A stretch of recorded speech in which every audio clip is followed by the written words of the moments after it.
লাখ লাখ টাকা খরচ করে বিদেশে ঘুরতে এসেছি আর আজকে এই জায়গায় এসে মনে হচ্ছে সবকিছু সার্থক। আজকে আমরা ঘুরতে যাব মালদ্বীপের সবচেয়ে সুন্দর একটা আইল্যান্ডে। সকাল সকাল সবাই উঠে রেডি হয়ে নিছি আর এই হচ্ছে আমাদের সকালবেলার ব্রেকফাস্ট, হোটেল থেকে কমপ্লিমেন্টারি দিয়েছে। হালকা নাস্তা সেরে তাড়াহুড়া করে বের হয়ে পড়লাম, কারণ এখন আমরা যাব স্পিড বোটে। নিজের পেজের সুন্দর একটা গাউন পরেছি আজকে, কেমন লাগতেছে আমাকে বলো তো। আজকে স্পিড বোটটা একদম ফাঁকা ফাঁকা, সমুদ্র পথে 30 মিনিটের মতো লাগবে আমাদের প্রাইভেট আইল্যান্ডটাতে পৌঁছাতে। প্রথম দিন স্পিড বোটে অনেক ভয় পেয়েছিলাম, কারণ ওই দিন ওয়েদার খারাপ ছিল, তবে আজকে ভীষণ এনজয় করলাম। স্পিড বোটে করে উঠতে উঠতে চলে আসলাম একদম ছোট্ট একটা প্রাইভেট আইল্যান্ডে। আশেপাশের পানি একদম নীল, আকাশের কালার একরকম নীল, ওই দূরের সমুদ্র আরেক রকম নীল, আর কাছের পানিগুলো অন্যরকম কালার। সমুদ্রের মাঝে ছোট্ট একটা দ্বীপে এসেছি, ঢেউগুলো এসে একদম পাড়ে বাড়ি দিচ্ছে, আর চারিপাশে সমুদ্র একদম খোলা জায়গা, তাই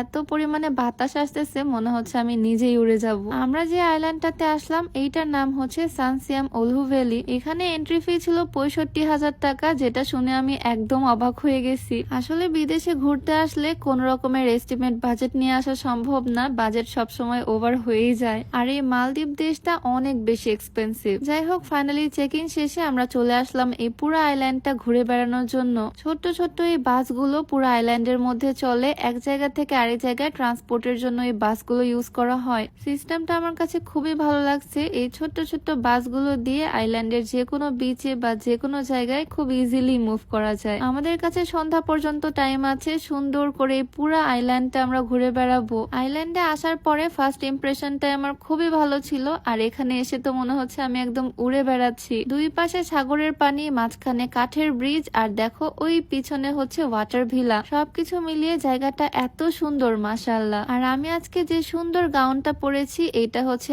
আমার বিজনেস পেজের গাউন। বাতাসের জন্য গাউনটা সুন্দরভাবে দেখাতেই পারছি না, একদিকে শুধু উড়ে যাচ্ছে। তবে সত্যি বলতে গাউনটা ভীষণ সুন্দর, ফ্লোরাল প্রিন্ট করা, আর এই সুন্দর গাউনটার নাম আমি দিয়েছি ফ্লোরা। ফ্লোরা গাউনটা চাইলে তোমরা রেগুলার ইউজ করতে পারবা, একদম দুবাই চেরি ফেব্রিক্স এর মধ্যে। আর হিজাবটাও থাকছে 90 ইঞ্চি লম্বা, হাতাতে ইলাস্টিক দেওয়া, যার কারণে দেখতেও সুন্দর লাগতেছে। কেমন লাগলো আমার পেজের নতুন এই গাউনটা অবশ্যই কমেন্টে জানিও। এই সুন্দর গাউনটা আমার বিজনেস পেজ মা হাতে পেয়ে যাবা, পেজটা আমি রিসেপশনে মেনশন করে দিব। যাই হোক, মালদ্বীপের প্রাইভেট আইল্যান্ডে এসে ওয়াটার ভিলার মাঝখানে মনে হচ্ছে আমি একদম হারিয়ে গেছি। প্রিয় মানুষটা সাথে আছে, তার সাপোর্ট আছে জন্যই এত কিছু করতে পারতেছি, আলহামদুলিল্লাহ। আমরা একটা ডে লং প্যাকেজ নিয়েছি আর এই পুরো আইল্যান্ডটা ঘুরে বেড়াচ্ছি, এক্সপ্লোর করতেছি। তবে এই প্রাইভেট ভিলাগুলোতে কিন্তু নাইট স্টে করা যায়, যার কস্ট পড়ে ওয়ান নাইটের জন্য প্রায় 1 লাখ টাকার কাছাকাছি। তবে এবার আমরা থাকছি না, এবার পুরো আইল্যান্ডটা আমি ঘুরে বেড়াচ্ছি। ওয়াটার ভিলার এখানে এসে অনেকটা সময় ছিলাম, আর এখানে আসার পর টিপ টিপ করে বৃষ্টি শুরু হয়ে গেল।